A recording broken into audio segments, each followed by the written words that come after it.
Kami diamanahkan untuk membahas tentang memahami psikologis anak agar mudah menghafal Al-Quran.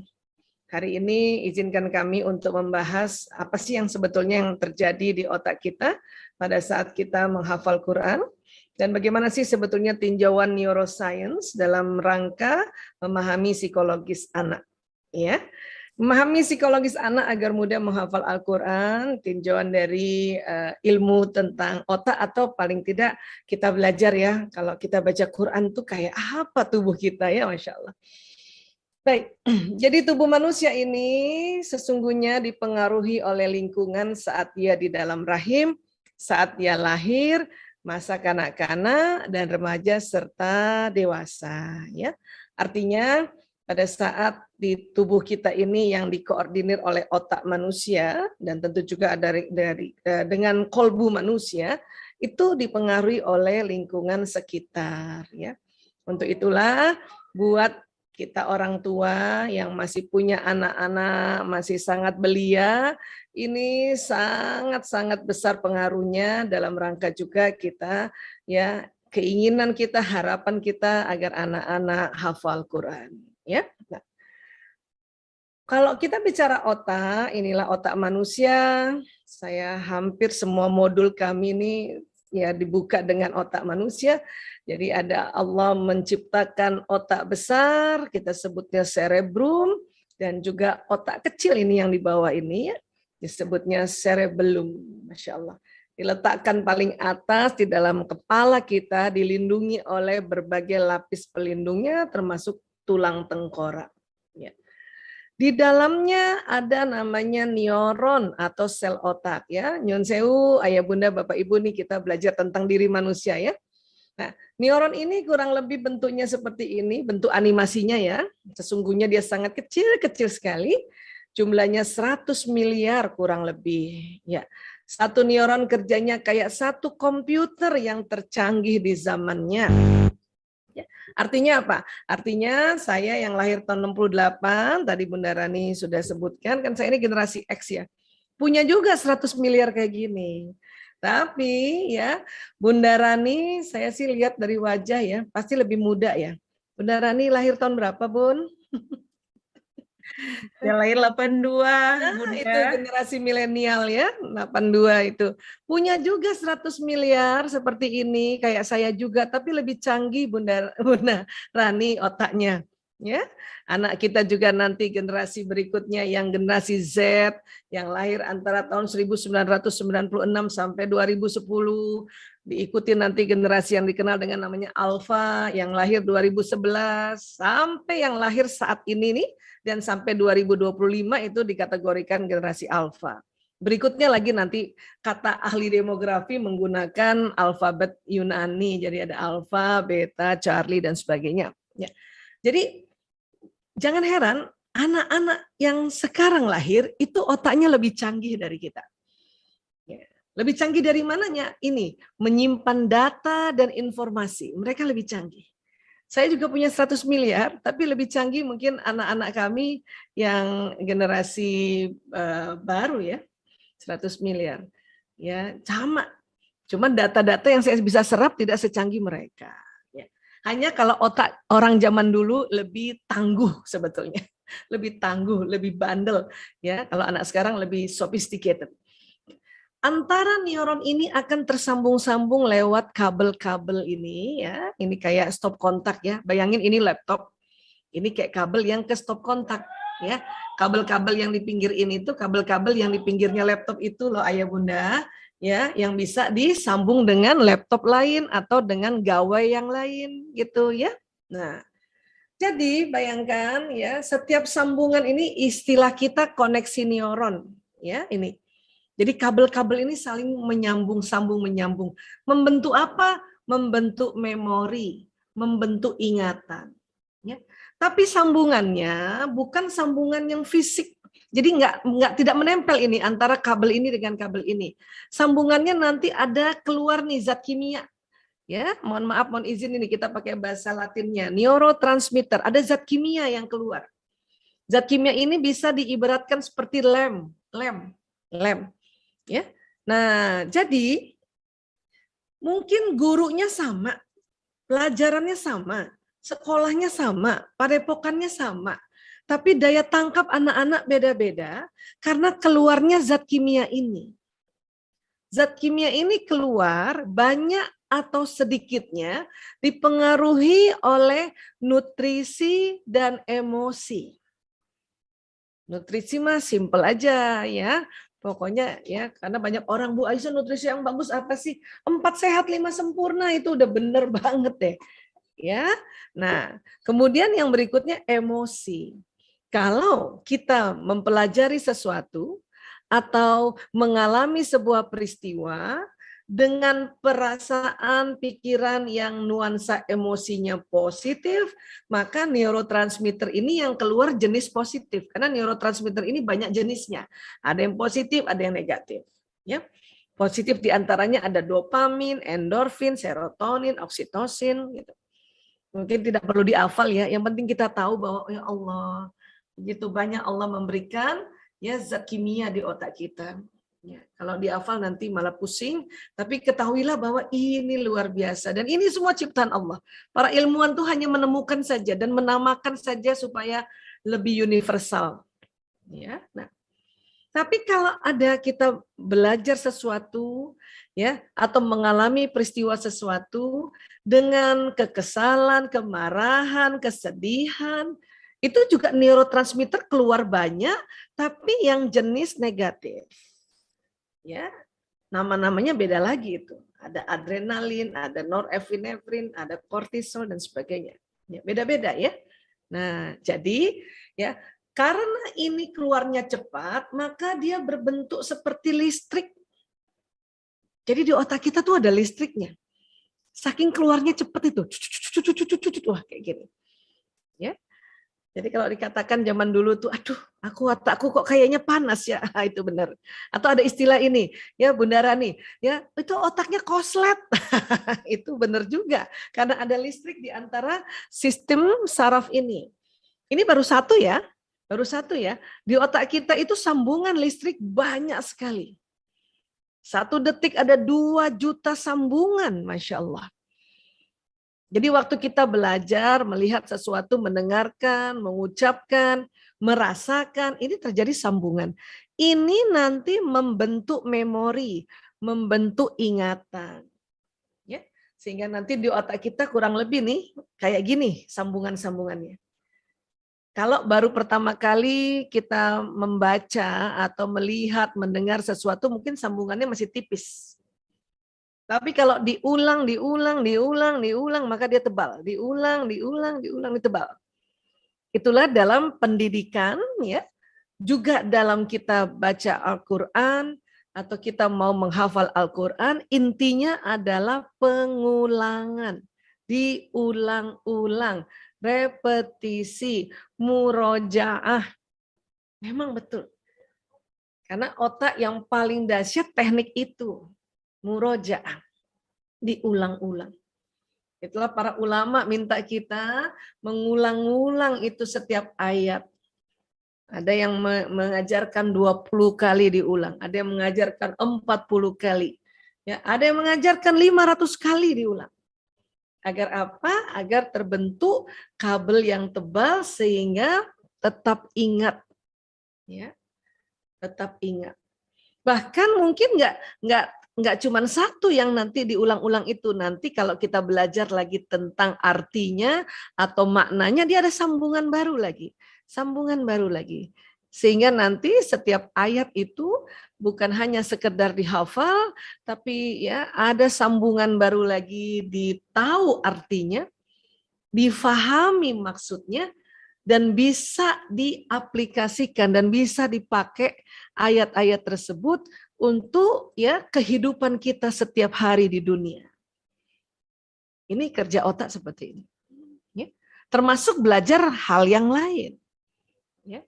Termasuk juga misalnya pertama kali saya melihat wajahnya Bunda Rani nih, ya itu tersambung otak saya, Bun.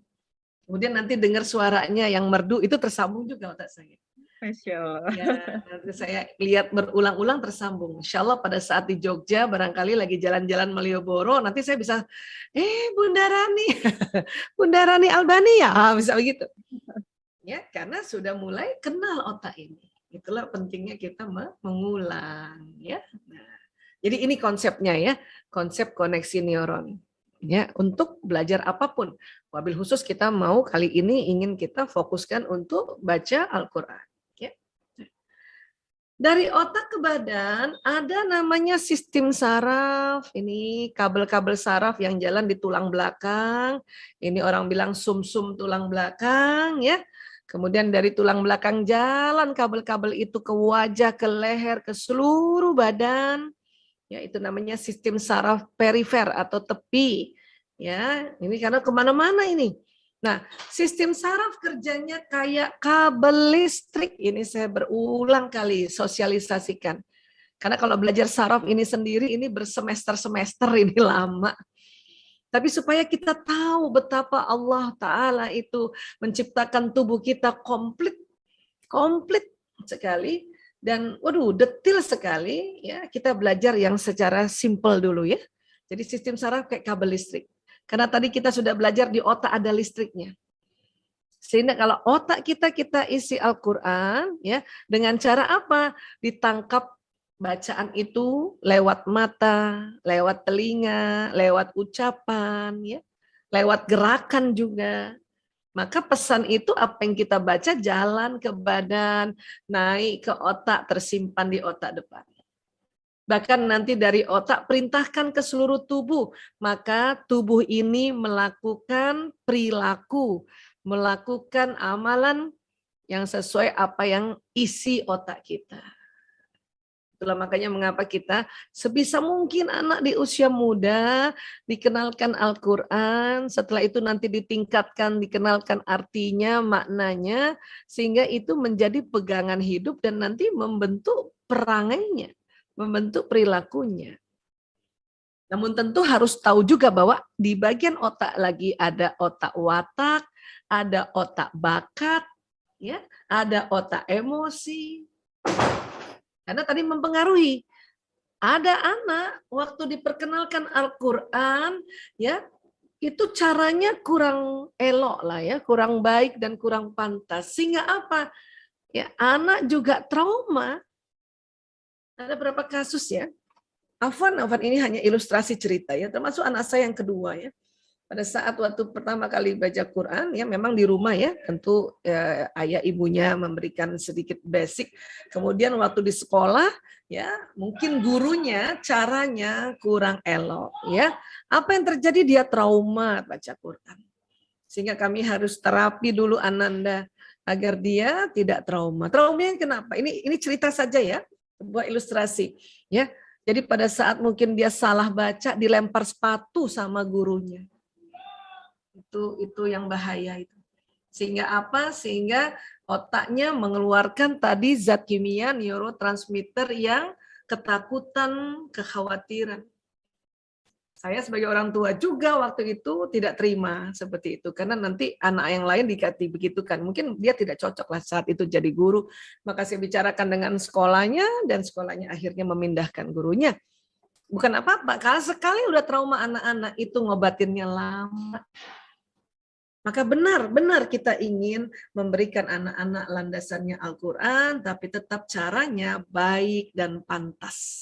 Ya, karena pengaruh banget di otak kita. Ya, sepakat dulu ya. Baik. Nah, untuk anak yang di dalam rahim ini, ya, janin yang ada di dalam rahim ini, ingat apa yang dimakan, diminum, diucapkan, dilihat, didengar, dan dilakukan oleh ibu, pesannya bisa masuk di dalam janin ini. Apa yang dimakan, diminum, itu akan masuk lewat plasenta ini, lewat tali pusat dan nanti masuk di dalam umbilikus atau pusat itu, pusatnya di perutnya bayi itu, ya, perutnya janin manusia ini, nanti untuk menambah makanan minuman itu sel-sel ini jadi bertumbuh dan berkembang. Ya. Dan apa yang diucapkan, dilihat, didengar dan dilakukan ibu itu nanti jalan lewat sistem saraf ini. Nanti terekam oleh otaknya anak, karena otak janin ini sudah bisa merekam apa yang diucapkan, dilihat, didengar, dan dilakukan oleh ibu. Untuk itu, buat ibu-ibu pada saat hamil, kemudian baca Al-Quran, ya Allah, maka otak dalam rahim ini, otak janin dalam rahim ini, itu ya merekam apa yang dibaca oleh ibunya. Ya, inilah bersyukur sekali buat ibunda yang sewaktu hamil, ya sempat baca Quran, itu akan tersambung di otaknya ini, sambungan-sambungan itu. Allahu Akbar. Ya. Nah, waduh Bu Aisyah terlambat saya waktu itu, ya nggak terlalu banyak baca Quran. Ya insya Allah, karena tadi kan kita sudah belajar ya, bahwa pengaruh lingkungannya ini bisa mempengaruhi pas di dalam rahim, nanti pas lahir, pas nanti anak-anak, dan juga remaja, bahkan dewasa, masih bisa otak ini ya disambung-sambungkan. Tapi nanti insya Allah bila bunda hamil lagi, ya baca Quran setiap hari ya. Harus itu. Ini nantilah ini tonggak untuk memudahkan ananda kita ini ya bisa hafal Quran. Ya.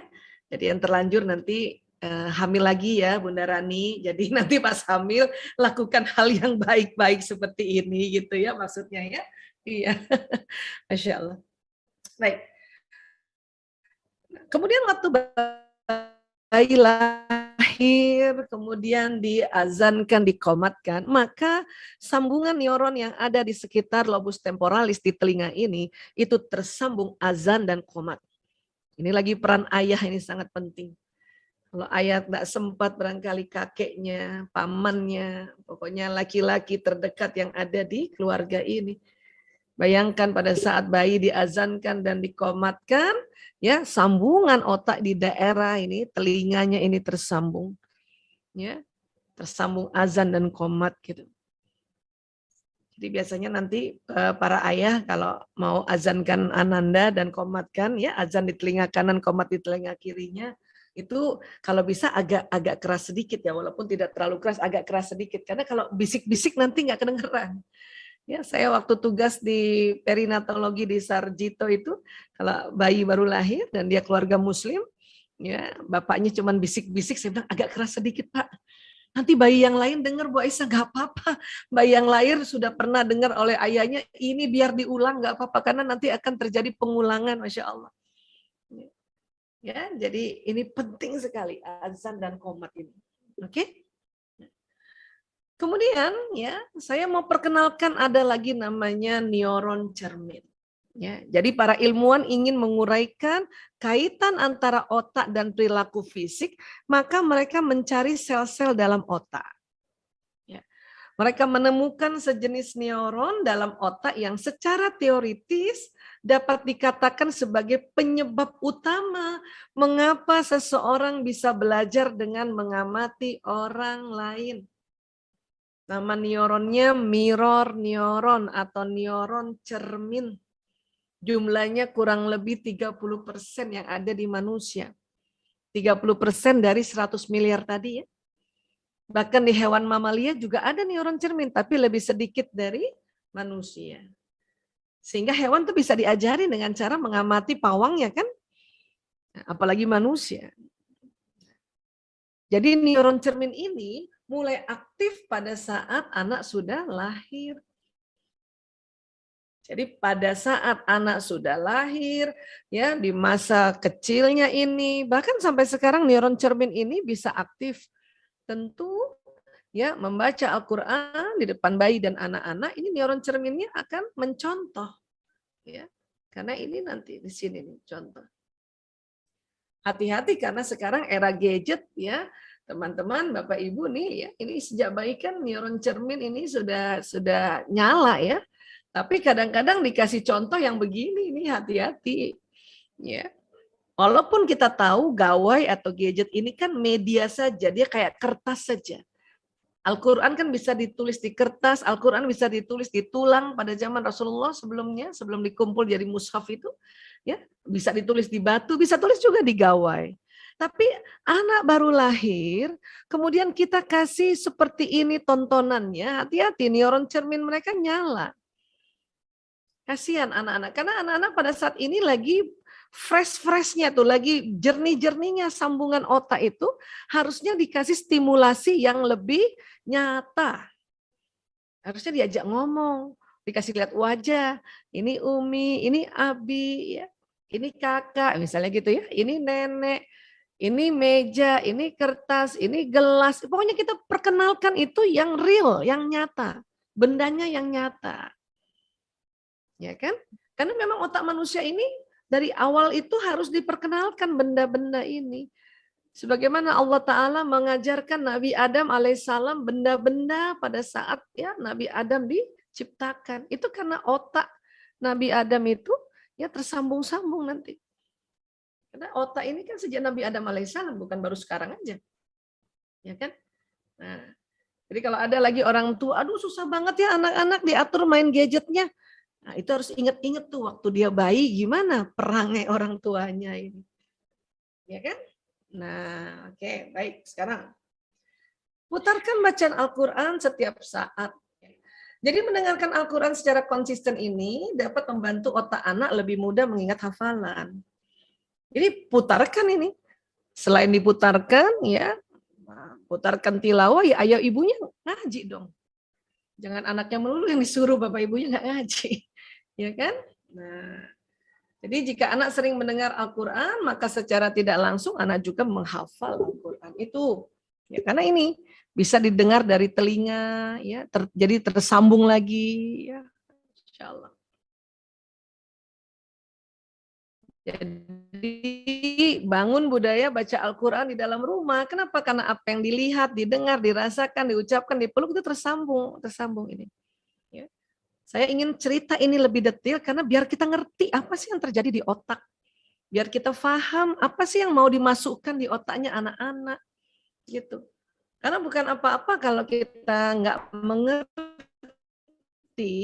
ya itu nggak apa ya, semangat kita untuk memasukkan ajaran-ajaran ad-dinul Islam ke dalam otak anak itu nanti rendah semangat kita.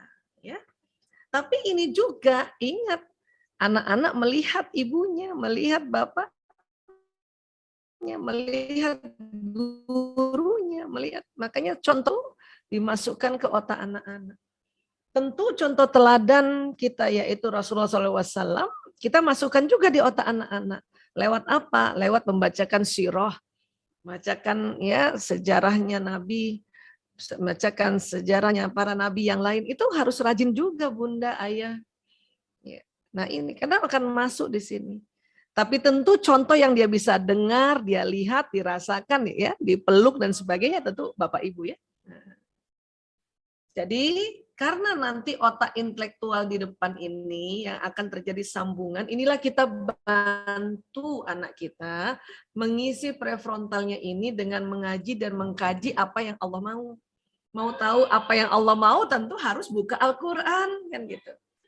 Supaya apa sih Bu Aisyah? Ini supaya tersambung ya, agar membentuk apa? Memori prinsip-prinsip hidup.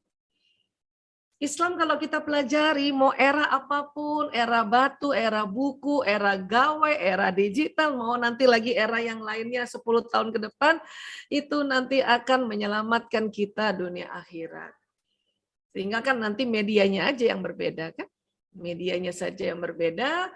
Bagaimana media, ada media kertas, media gawai, media digital dan sebagainya. Tapi itu tadi belajar. Dan ingat ya masuk ke sini tuh dari mata ke sini nih, naik ke sini emosi. Jadi bikin anak senang juga, bikin anak bahagia, bikin anak semangat. Dan kita perlu lihat nih kondisi anak lagi capek kah, demam kah, sakit kah? Tidak juga memaksakan. Karena pengaruh banget emosi ini terhadap peristiwa atau memori yang ada di otak nanti ini. Oke? Karena kalau enggak nanti salah lagi, nanti trauma lagi anak-anak, ya. Yang luar biasa adalah ini yang saya harus perkenalkan dan saya sedang lagi setiap hari sosialisasikan. Jantung manusia. Jantung manusia kita tahu dia bekerja membawa darah ke seluruh tubuh. Tapi ditemukan di tahun 91 oleh Dr. J. Andre Armour dari Montreal, Kanada.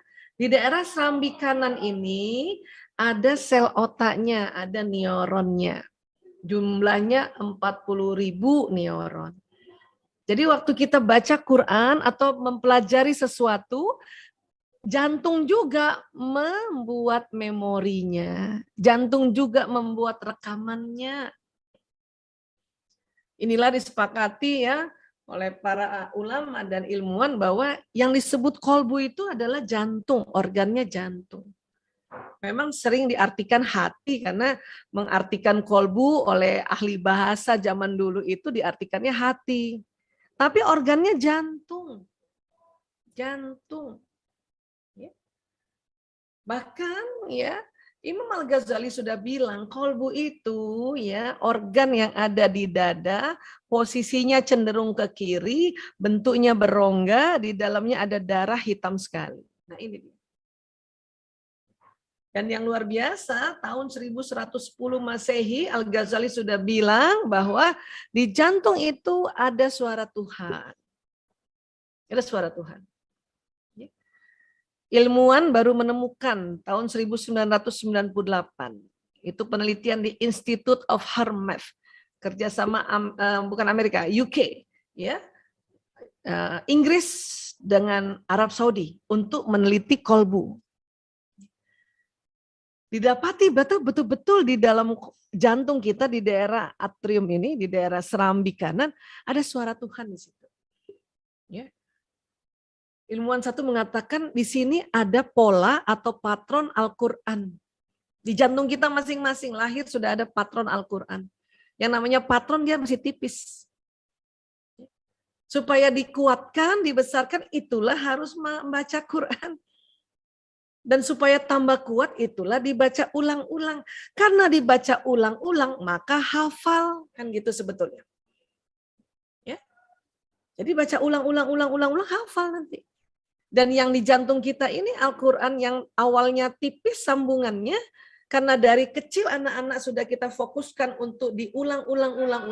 Maka sambungan Al-Quran yang ada di kolbu ini kuat nanti. Kuat dan jadi hafal. Dan ini nanti yang menuntun. Itulah yang dikatakan tadi, di dalam jantung ada suara Tuhan. Ini yang menuntun. Karena jantung ini bisa ngomong sama otak. Ya, bisa bicara sama otak. Nah ini jadi. Jadi pada saat kita baca Quran, mengaji dan mengkaji, ya di otak tersambung apa yang kita kaji dan mengaji. Dan juga yang di kolbu, yang tadinya tipis itu diperkuat. Kenapa? Karena diharapkan jantung ini, kolbu ini bisa bicara sama otak. Karena otak ada fungsi analisa. Kadang-kadang otak ini ya ada fungsi ya timbang menimbang, pikir memikir. Contoh misalnya ya kita jadi orang tua, jadi ibu, ya kita punya pengalaman buruk terhadap diri kita dulu gitu ya, mungkin sama orang tua zaman dulu kita juga sering dihardik, dimarahin kalau baca Quran nggak baca, disabet dan sebagainya gitu ya. Kita kan punya memori di sini kan, dan kita berlakukan itu juga pada anak kita sekarang, ya. Maka nanti kolbu bilang sama otak kita, jangan begitu hai Aisyah. Anak sekarang itu nggak bisa digitukan, apalagi Allah ajarkan dalam Al-Quran itu ya lembut terhadap anak. Itu Quran ini. Jantung ngomong sama otak. Tentu kalau kita nggak belajar Quran, maka si kolbu ngomong sama otak dengan konsep lain, itu yang bahaya. Itulah dari masih muda anak-anak perkenalkan Al-Quran, ya tidak diperkenalkan dengan konsep lainnya yang di luar Al-Quran. Agar apa? Agar yang ada di jantung ini kuat dulu gitu. Yang di kolbu ini kuat dulu sehingga bisa memberi masukan. Itulah Rasulullah SAW mengatakan bila mudghah ini baik, baik pula seluruh tubuh. Karena dia sudah memberi masukan pada otak. Nanti otak kan tadi kita udah lihat ya, lewat sistem saraf, otak mengatur tubuh. Saya ulang-ulang ini supaya tahu mekanisme. Jadi nanti kita belajar apapun, jadi kita makin mantep itu ya, seperti ini. Oke. Jadi apa yang kita baca ini nanti ya, apa yang kita baca masuk di dalam tubuh kita. Kita baca basmalah, bismillahirrahmanirrahim, itu jalan di badan kita. Dan sangat cepat jalannya, 240 km per jam. Bawa ke otak, nanti otak perintahkan ke tubuh 320 km per jam. Inilah maka apa? Kalau di otak kita ini, ya, dan juga otak anak-anak kita isi, ya, mengaji dan mengkaji tentang apa yang Allah mau, kemudian contoh-contoh yang Rasulullah contohkan, para nabi contohkan masuk di sini, inilah yang nanti memberikan pesan kepada badan untuk melakukan akhlak. Jadi begini nih di otak kita. Tapi tentu harus ngerti juga, ya, menggunakan metode tepat. Ini beberapa metode, ya, beberapa metode. Saya belum dapat kabarnya di Rumah Quran Permoni pakai metode yang apa. Sekarang alhamdulillah metode banyak. Saya waktu kecil rasanya, aduh, seandainya punya metode kayak gini, mungkin masih kecil udah cepet banget bisa hafal Quran, ya. Sekarang mau nggak mau belajar lagi sendiri gitu, karena sekarang ada metode menghafal hadis, Masya Allah. Ada metode cepat baca Al-Quran, hafal Al-Quran semudah hafal Al-Fatihah. Tapi intinya semua adalah pengulangan atau konsistensi inti metode itu. Tapi dicarikan cara yang lebih gampang lagi, lebih cepat, lebih wise, lebih bijak. Ini penting ini metode. Ya. Terus kenali juga, ini terakhir ya, slide terakhir. Kenali gaya belajar anak. Kenapa? Karena walaupun semua sistem saraf bekerja, ada anak yang sistem saraf matanya lebih dominan. Lebih dominan. Inilah dia perlu baca langsung Quran itu. Baik di gadget kah, atau di mushaf kah, atau orang-orang yang gaya belajar visual, kalau bapak ibu gurunya ya menerangkan, dia harus lihat. Tulisannya harus dia lihat. Bahkan buku-buku itu dikasih warna stabilo, kuning, orange, hijau gitu. Karena biar matanya lebih gampang melihat, dia nangkep. Tapi ada anak yang atau ada kita manusia ini, telinganya yang lebih dominan sistem sarafnya. Inilah disebut gaya belajar auditori. Dia nggak lihat bapak ibu guru, tapi telinganya diarahkan ke suara bapak ibu guru. Itu auditori. Atau mungkin ada anak yang mengatakan sama bundanya, bunda, bacain dulu, baru aku nanti belajar sendiri. Itu tolong dibacakan. Karena bisa jadi dia auditori, sehingga dia butuh dibacakan dulu. Banyak di antara kita waktu anaknya minta dibacakan, disuruh baca sendiri. Udah baca sendiri kan bisa baca. Bantu dulu, karena dia auditori.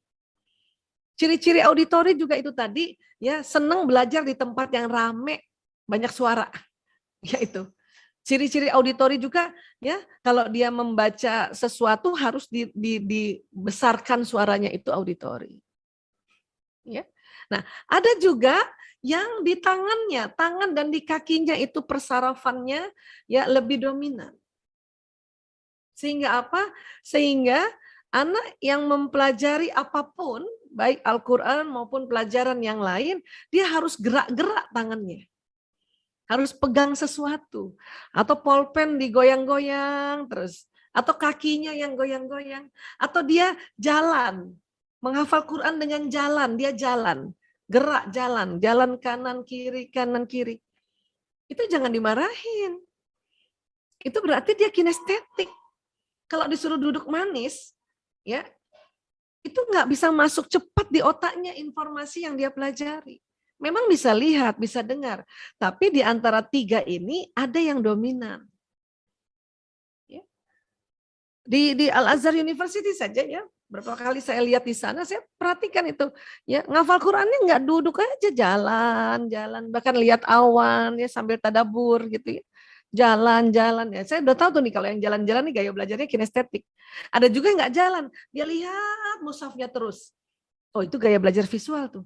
Ada juga dia dengerin temennya ngaji, temennya bersuara, dia nggak baca Qurannya, dia dengerin dulu, ya. Setelah dia dengerin, baru dia baca. Itu auditori. Ini yang harus difahami. Agar apa? Agar anak ya senang waktu baca Quran atau anak senang belajar Al-Quran. Agar apa? Agar dia masuk di dalam otaknya. Kenapa kalau enggak? Kalau enggak ada batang otak di sini yang sulit masuk otak ya, ilmu di depan sini. Batang otak ini namanya otak reptil. Jadi kita perlu tahu gaya belajar anak agar mereka dengan senang ya apa yang dipelajari masuk di dalam otak yang bagian depannya. Oke? Ya, jadi seperti ini sebetulnya yang ada di otak kita ya. Dan luar biasanya Al-Qur'an itu menurut ya firman Allah di surat Al-Qamar ya ayat 40, dan sungguh kami jadikan Al-Qur'an itu mudah diingat. Ya. Kenapa? Karena luar biasa tuh huruf-hurufnya itu dahsyat. Ya, oke. Ya, kurang lebih ini saja dulu, barangkali kita bisa ngobrol-ngobrol lagi, sharing-sharing lagi. Tapi apapun, seberapapun pertanyaan, mohon maaf mungkin kalau nanti waktunya tidak panjang, mudah-mudahan yang mirip-mirip ya dijawab ya, hampir mirip-mirip terjawab juga. Dan